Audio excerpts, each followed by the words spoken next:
Peace, everyone. Welcome to my YouTube channel. I am Omasia Mojanique, and today I come to you with some experiences and where I am now with those experiences. When I was growing up from an early age, I was taught to think about what other people would think about the things that I do, say, and whatever else.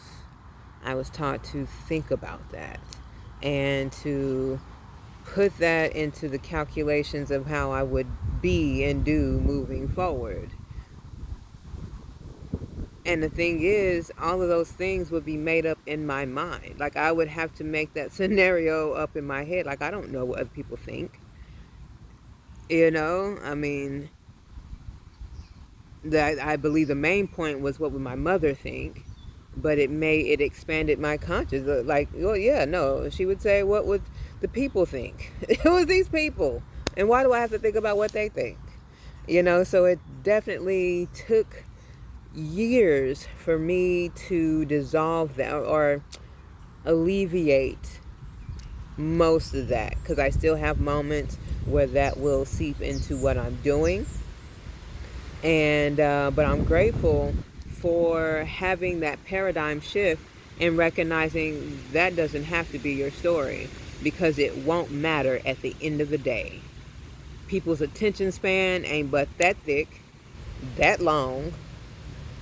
You understand? And do most of them even really care? Are most people even thinking about you and what you're doing? At some point, it's too overwhelming, and it becomes like, I want to say, like a victim mentality or a depth of arrogance. I don't know, egoic in some way. It's too much and it's unnecessary, right? So once I gained this knowledge and sought to apply it and to create a new reality for myself, oh my God, the weight of that has shifted and lifted, and I'm so grateful for it. But periodically it will seep in, and I just have to have the dialogue. I just have to figure out, why am I thinking this? I question myself, really. We have conversations all the time. Every day we having conversations. We talk to us, me, myself, and I, and the rest of them.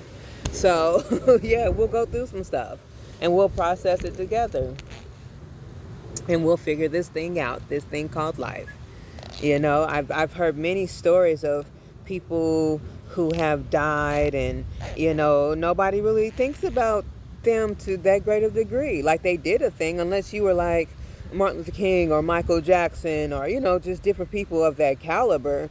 But for many of us that aren't at that level of lifing, yeah, people ain't, unless their family, really ain't gonna be worried about what you had did, for the most part, unless you were just an unscrupulous being. Most people aren't thinking about your everyday decisions that you've made for the betterment of your life. You understand? So when you're able to drop that off, that dialogue, that unnecessary dialogue about what other people think, again, most of that is you making up a whole scenario against yourself so you don't live your best life.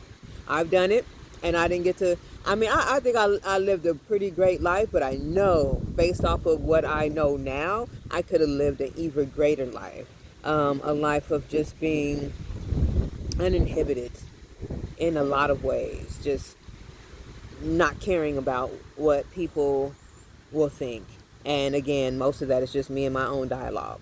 Ain't nobody really worried about me. So once you get that through your head, I promise you, life will be so much more better. At least I know it has been for me, and I'm grateful for it. So yeah, I just wanted to drop that off real quick. Y'all take care of yourself, love yourself, and one another, and free your mind, and the rest will follow. That's what En Vogue has said. They sung it. They sung it. They even did a concert with those lyrics. Yeah, free your mind. The rest will follow. Be ye transformed by the renewing of your mind. Go check that scripture out. There's more to it.